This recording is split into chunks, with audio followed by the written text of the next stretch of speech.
47장 1절부터 15절까지 말씀입니다. 한 목소리로 함께 봉독하도록 하시겠습니다. 처녀딸 바벨론이여 내려와서 티끌에 앉으라. 딸 갈대하여 보좌에 없어졌으니 땅에 앉으라. 내가 다시는 곱고 알이 땄다 일컬음을 받지 못할 것입니다. 맷돌을 가지고 가루를 갈고 노를 벗으며 치마를 걷어 다리를 드러내고 강을 건너라. 내 속살이 드러나고 내 부끄러운 것이 보일 것이라. 내가 보복하되 사람을 아끼지 아니하리라. 우리의 구원자는 그의 이름이 만군의 여호와 이스라엘의 거룩한 이시니라. 딸 갈대여 잠잠히 있으라. 앉으라. 흑암으로 들어가라. 내가 다시는 여러 왕국의 여주인이라 일컬음을 받지 못하리라.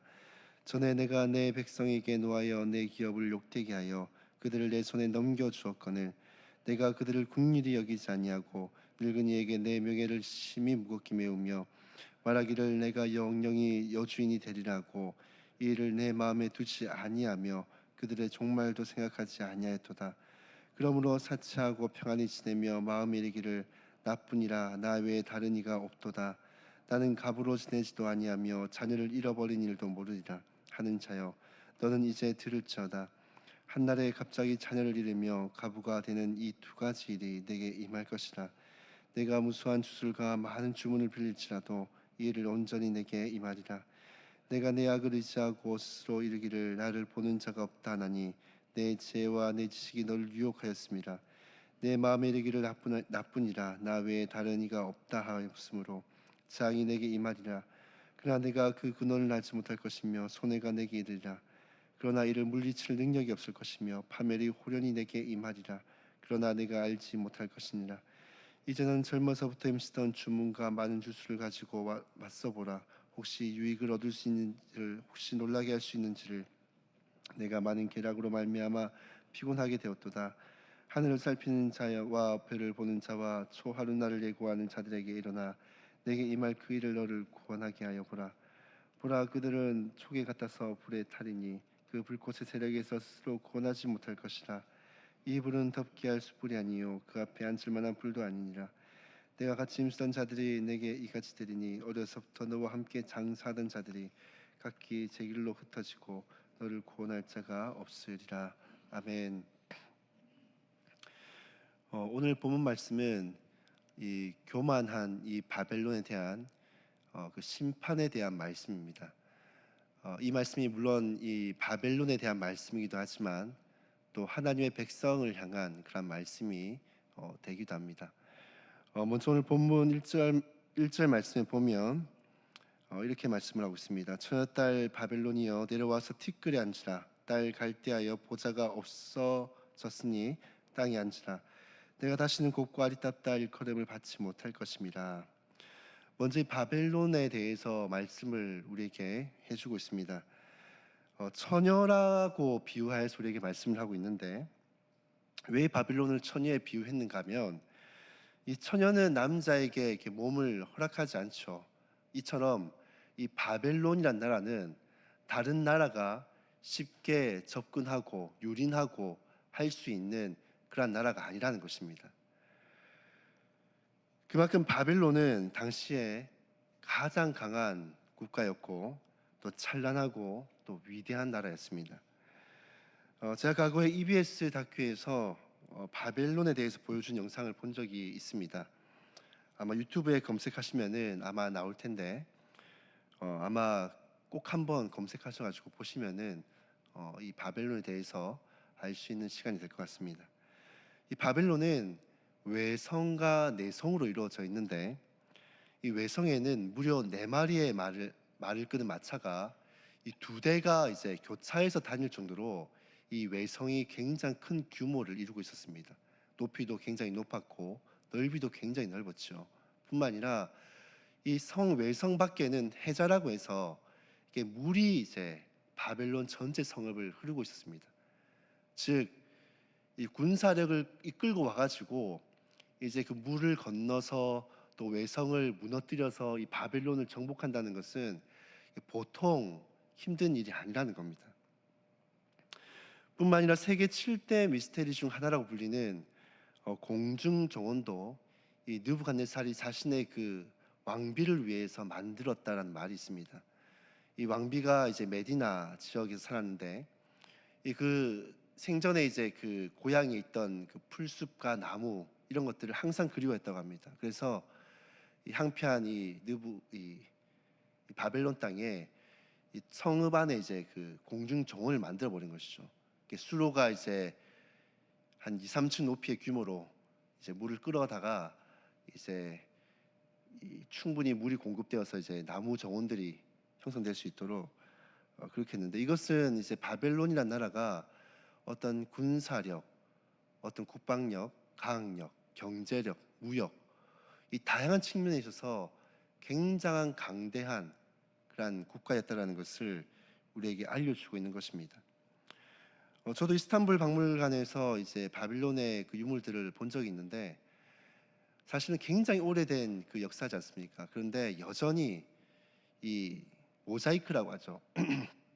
모자이크를 본 적이 있는데 이 세라믹으로 만든 그 다양한 색감의 모자이크들이 여전히 지금도 굉장히 아름답게 있는 것들을 본 적이 있습니다.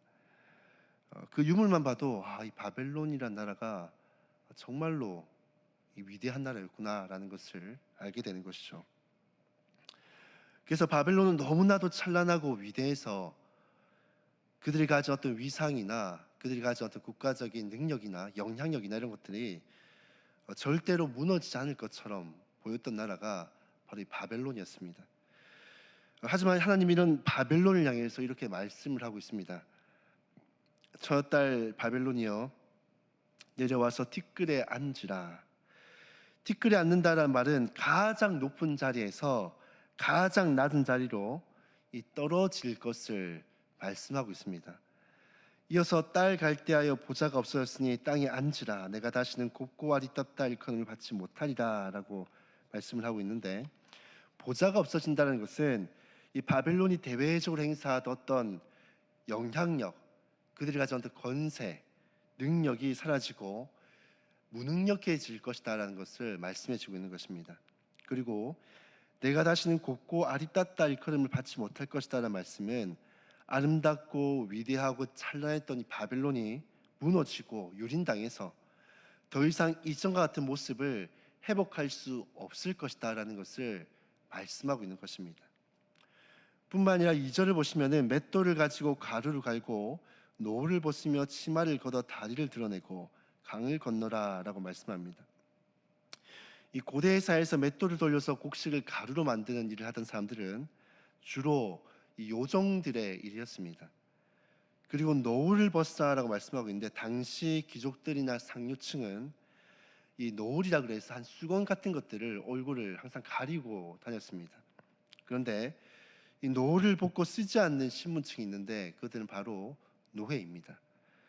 즉 바벨론이 가지고 있는 위상이나 그들이 가졌던 능력이나 그들에 대한 어떤 신분이나 또 그들의 처우가 이 노예처럼 비참해질 것이다라는 것을 말씀해 주고 있는 것입니다.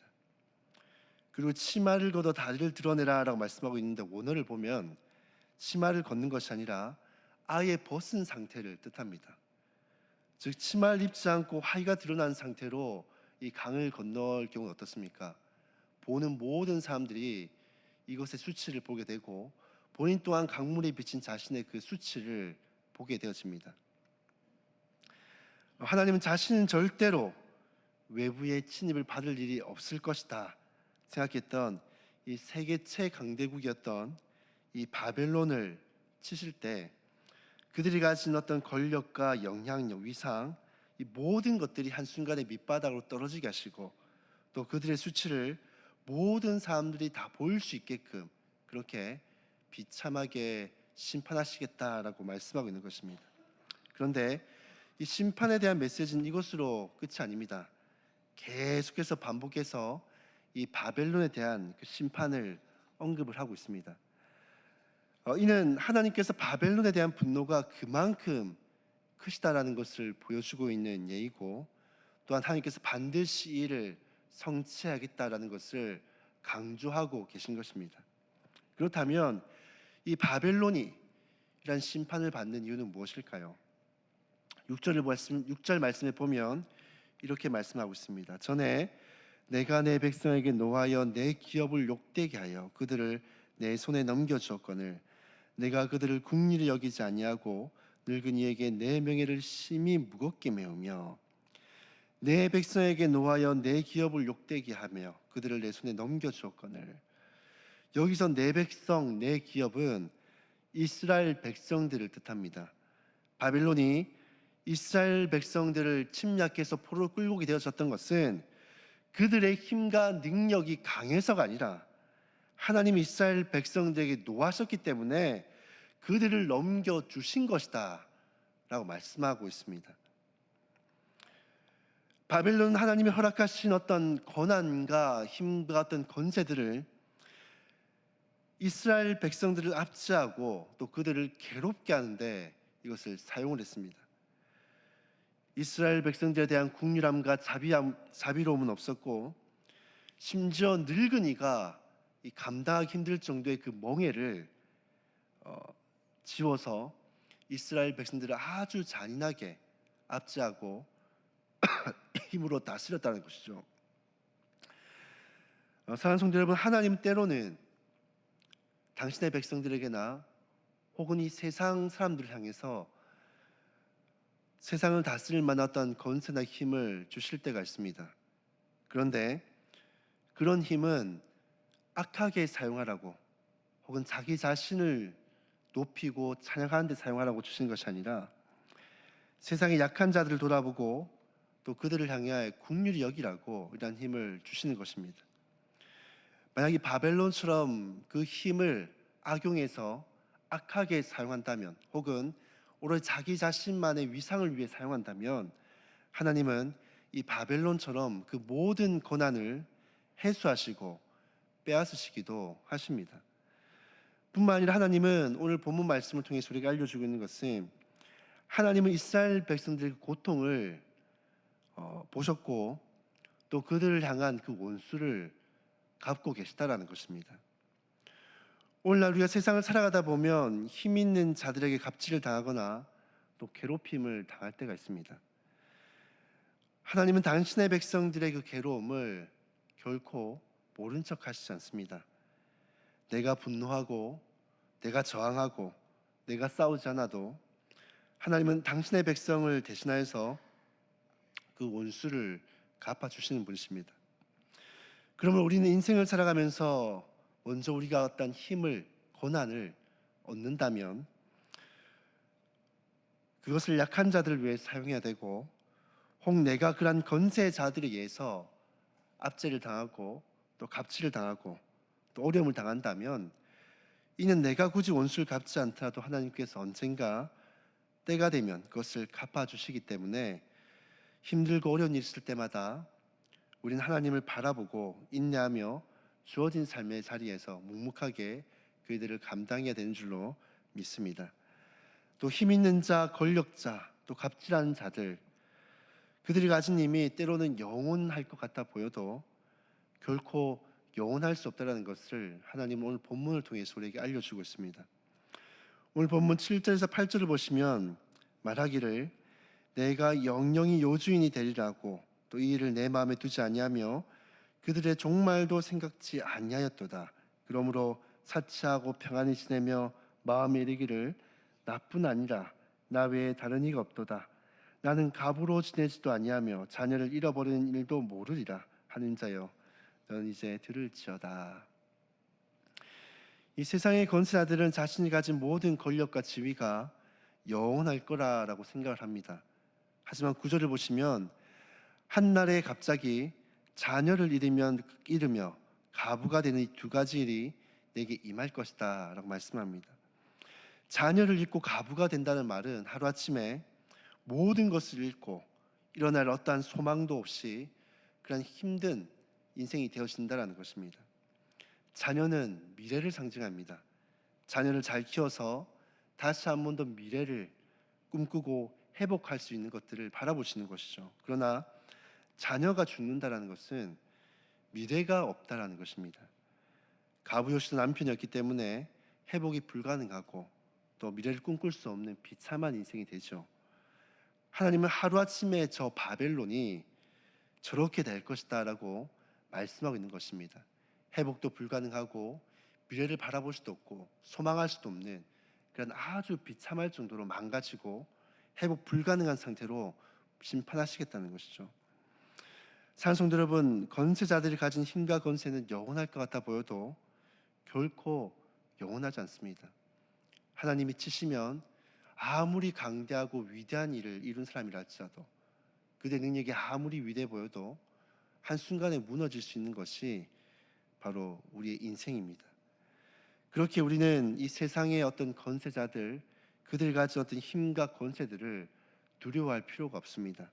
오히려 우리는 그러한 자들을 한순간에 무너뜨릴 수 있는 하나님을 두려워해야 되고 하나님을 더 굳게 붙들고 의지하며 살아가야 하는 것이죠.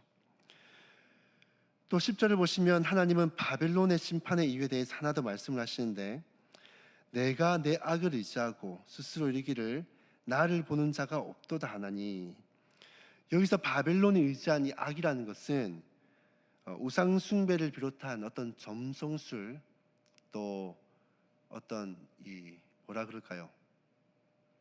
뭐 이런 별을 보고 이제 미래를 예측하든지 혹은 점을 본다든지 어떤 미신적인 것들을 통해 가지고 이 바벨론은 운영이 되고 그러던 나라였습니다. 다니엘을 봐도 그 당시 느부갓네살이 어떤 한상을 보거나 했을 때 얼마나 많은 술객과 박수들을 불러서 그들의 뜻을 구하고 그들을 의지하며 살아가는 것을 보게 됩니까? 이 바벨론이라는 거대한 나라는 결국에는 우상과 점성술을 이런 것들 미신들을 믿는 나라였고 또 자신들의 어떤 힘의 근원이 거기에 있다라고 생각을 했습니다. 뿐만 아니라 8절을 보시면 나 외에는 다른 이가 없도다라는 말씀은 이 바벨론이 자신을 빗대어서 말하고 있는 것입니다. 이 말은 자신이 마치 어떤 신적인 존재가 된 것 마냥 자신이 가진 힘과 능력을 자랑하고 의지하는 것이죠. 나만큼 위대한 사람은 없다. 나만큼 위대한 국가는 없다. 나는 이 세상의 왕 중의 왕이고 이 세상의 어떤 나라 중의 나라다라는 것들을 강조하고 있는 것입니다. 사실 이러한 표현은 하나님께서 자신을 향해서 사용하셨던 표현인데 이것을 지금 이 한낱 바벨론이 이것을 지금 자신을 향해서 빗대어 사용을 하고 있는 것입니다. 즉 자신은 하나님과 동일한 그런 위치에 있고 그런 영향력이 있고 그런 능력이 있는 그 위대한 자라는 것을 강조하고 있는 것이죠. 이러한 힘을 가진 사람들의 특징이 어떻습니까? 세상적으로 어떤 성공하고 위대한 업적을 이루고 또 부강한 능력이 있고 이러면은 누군가를 잘 의지하거나 또 말을 잘 듣지 않습니다. 이 바벨론의 문제는 자신이 그러한 존재였기 때문에 자신을 의지했다는 것이죠. 자신의 힘을 가시하고 자신만을 믿으며 자신을 의지하며 살아가는 것이 바로 바벨론이었다는 것입니다. 그래서 이 바벨론은 무너졌던 이유는 자신이 가진 그 권세, 하나님 주신 그 능력들을 악을 향해 사용을 하고 뿐만 아니라 우상을 숭배하고 점성술을 믿고 그리고 자신을 의지하고 신뢰하고 그리고 하나님을 믿지 않는 그런 교만함들이 이 바벨론 가운데 있었기 때문에 이 하나님이 바벨론을 심판하고 계시는 것입니다. 사랑하는 성도 여러분, 세상이 가진 어떤 힘은 우리 하나님이 가진 힘에 비하면 정말로 보잘것없는 것입니다. 그러므로 힘들고 어려운 일이 있을 때마다 우린 저 바벨론처럼 헛된 것을 의지하고 혹은 자신이 가진 것들을 의지하는 것이 아니라 하나님만을 전적으로 의지하는 저와 여러분들이 다 될 수 있기를 주님의 이름으로 축복합니다. 말씀을 정리하도록 하겠습니다. 이 바벨론은 자신의 교만을 인하여서 하나님으로부터 심판을 받게 되었습니다. 하나님이 주신 권한을 마치 자신이 얻은 힘인 것 마냥 그것을 악한 데 사용을 하였고 또 하나님보다 이 악을 의지하고 헛된 것을 숭배했으며 또 자신을 신적인 존재로 알고 자신을 의지한 것, 이것이 바로 바벨론이 가진 교만이었습니다.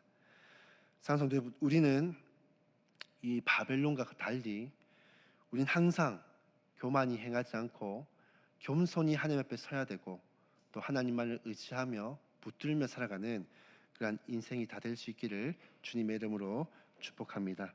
이 시간 우리가 말씀을 기억하면서 함께 기도하며 나갔으면 좋겠습니다. 날마다 우리가 교만을 경계하며 겸손히 하나님만을 의지하는 그런 인생이 될 수 있게 도와주시옵소서 기도하시고요. 또 우리 여름 수련회가 계속해서 진행되고 있는 가운데 있습니다. 이 수련회 가운데 하나님의 은혜가 충만한 시간이 되게 도와주시고 또 이를 위해 수고하는 모든 선생님들 또 우리 봉사자들 가운데 하나님 기름 부으시고 사용하여 주시옵소서라고 함께 기도하신 후에 또 개인의 제목으로 자유롭게 기도하시고 돌아가도록 하시겠습니다. 기도하시겠습니다.